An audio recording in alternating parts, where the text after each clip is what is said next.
1988 оны 6 дугаар сарын 5-нд Улаанбаатар хотын холбооны сургалтын төвийн техникумын радио релэний 3 дугаар курсийнхэн оюутан сурагчдын хөдөлмөрийн гавшгаа отрядын ажлаар Хинтээ аймгийн төв Өндөрхаан хотоос Норивлон сум хүртэлх холбооны шугам засварын ажил хийхээр очиж ноормтой ажлаа хугацаанаас нь өмнө дуусгахаар шамдцгааснаар 6 дугаар сарын 17-ны орой 23 цагийн үед Бэрхийн уурхайн наахан дор очиж хонжээ.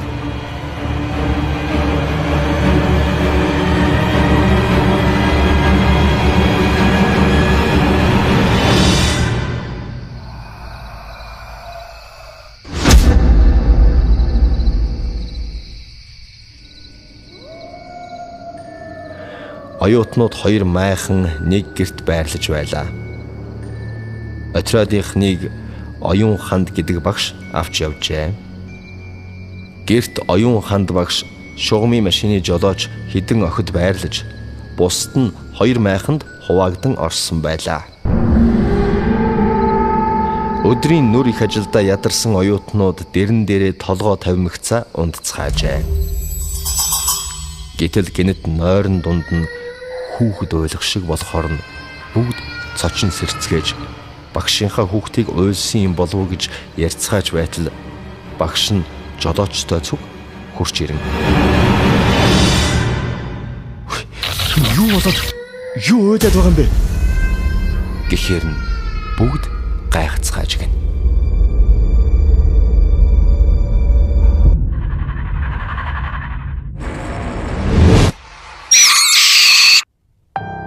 Мэдхгүй багшаа, бид юу боллоо гэж ойлгох хүлээд хүүхд уйлахаар харин таны хүүхдийг уйлж байгаа болов уу гэж бодсон юм а гэж тэд тав талаас нь багштай хэлж. Хин уйлаад байгаа юм болоо? Яа харахгүй хүүхэд мэгшиж уйлаад байхаар нь охтын нэгийг нь уйлсан болов уу гэж бодлоо. Гэт багш нь яриад нэг л эвгүүцэн гарч явжээ. Багшийг гарсны дараа хүүхдүүд унтахаар дахиад хэвтцгээж.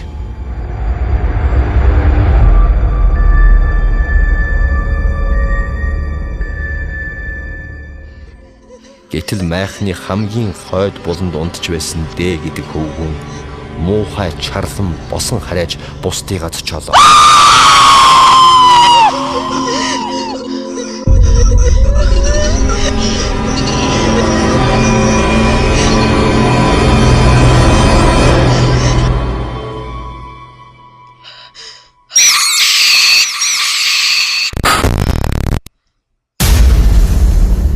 Дараагийн хүүхдүүд ч мөн л өөрийн ирэхгүй муухай хашгиран боссоор хэлхийн аргагүй айдаст бүгд эзлэгдэжээ.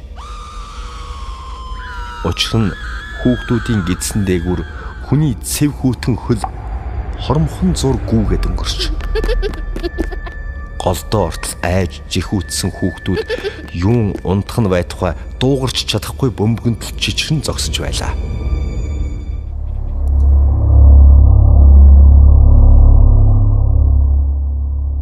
Энэ үед тэр майхныг нь тойрон хүн гингнүүлэн ойлгох сонсогдож бүгдийнх нь толгойтой ус ардсхийн босох шиг болж өөрийн ирэхгүй өвдгөн чичирч байлаа.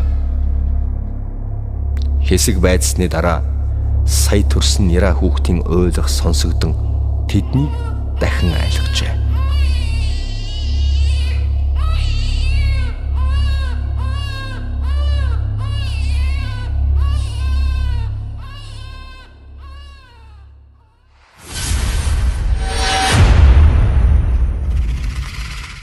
Бурхан бүгийн алийг нь ч үгүйсгэж байсан Оюун ханд багш болж байгаа явдалд дотор нь жихүүцэн айдас хамаг биеийг нь өөрийн ирэхгүй багалчихжээ.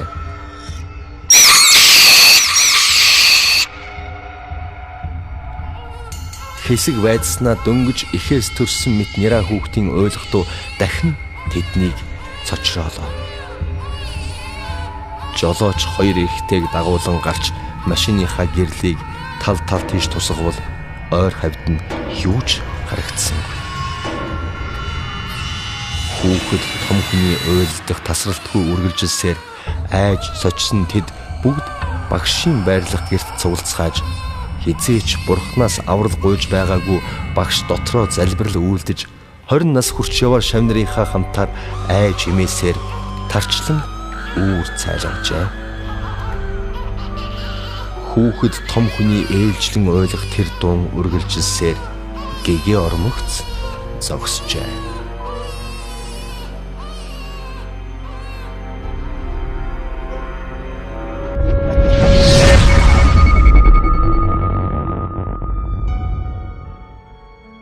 Оюутны отрядынхан гарцгаан эргэн тойрноо сайтар харвал хоёр талд бэрхийн уурхайн тэнд нуранган дарагдж тарчилж өгсөн хүмүүсийн оршуулгын газар бөгөөд оюутнууд яг дунд нь буучихсан байж.